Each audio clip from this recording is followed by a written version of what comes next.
What's up, guys? It's Chris back with another watch video. Today we are talking about Bulova. Last year, you may or may not recall, Bulova released the Hack Watch, which was a recreation of their mil-spec watch from the 1950s and 60s. It was a limited edition in quartz made for Macy's. This has been something that Bulova has been doing recently, making exclusive limited editions with and for Macy's, and I think it's pretty cool.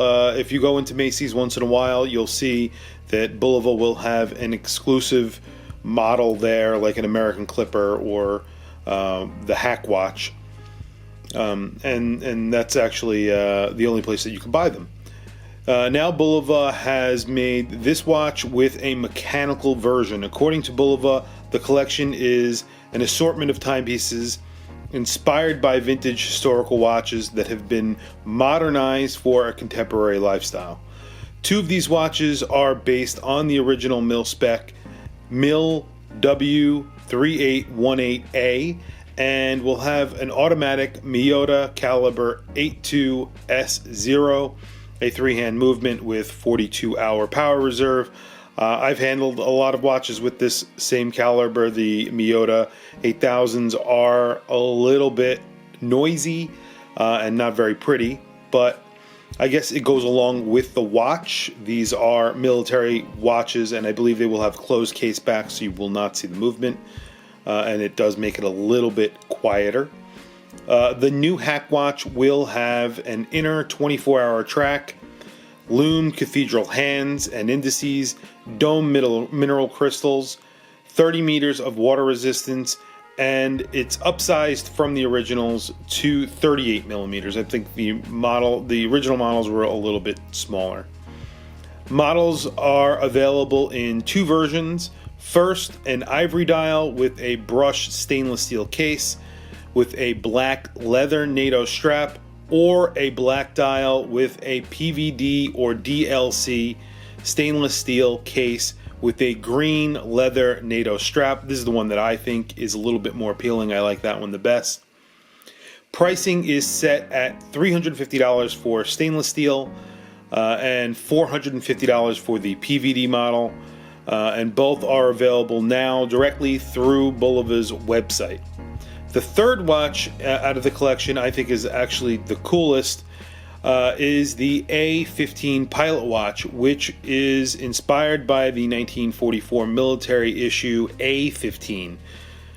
It's an elapsed time watch and incorporates unique features of the original. A stainless steel case with a black dial, features two rotating inner discs operated by two crowns.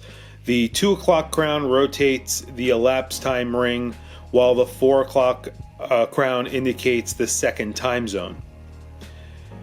This also now gets a Miyota caliber 82 S0, 21 joule automatic movement with a 42-hour power reserve.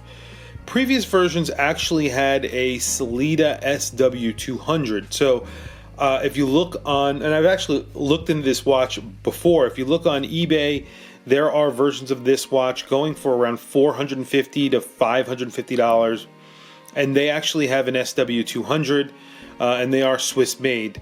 So if you go on eBay, you could definitely see them, and some of them are even cheaper than $450, I believe.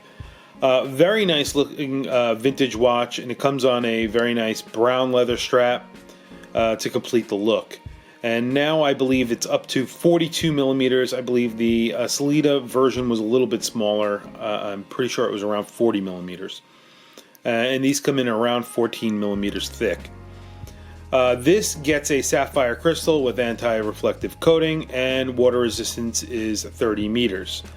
These are definitely in the price range of the Hamilton Khaki Field Mechanical, which are hand wound with an 80-hour power reserve. However, the Bulova are getting an automatic, and they are slightly cheaper. However, the automatic movement that they're getting isn't the most advanced. It is a lower end Miyota movement, so I don't know.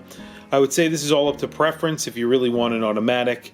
And if you like the way the Bulova looks, or if you want to save a little bit of money, I'm sure on the gray market these will be selling discounted, and especially on the used market. Like I said, you can buy the Salida version of the A-15 for cheaper than the new version of the A-15, which is around $650. I will say that I like the look, and I'm glad that these exist. I like Bulova. I like what they're doing. A lot of what their new releases are essentially heritage models, and I really am a fan of vintage reissues. I like them. I know a lot of people aren't in the same camp, but I do. So this is definitely something I like. And this sparked me to start looking back at that A-15 with the Salida movement. If I were going to buy one of these, it would be that A-15 with the Salida movement. I wouldn't get it with the Miyota movement. However, these other two watches that came out, the mil-spec watches, they look really good too. And they are a very nice size, 38 millimeters. They do offer a lot of military style for the money. Anyway, tell me what you think about these watches. Please add a comment in the comment section below. Will you be picking up one of these? I suspect I might have one in my future. We will see. I still have my eye on a Devil Diver. I'm not sure I really like that green one. I was talking to someone about that recently, so we will see. Please don't forget to like and subscribe. Hit that bell icon. It is super helpful, and I appreciate it very, very much. Please also follow me on Instagram at WatchChrisBlog, and thank you for logging on.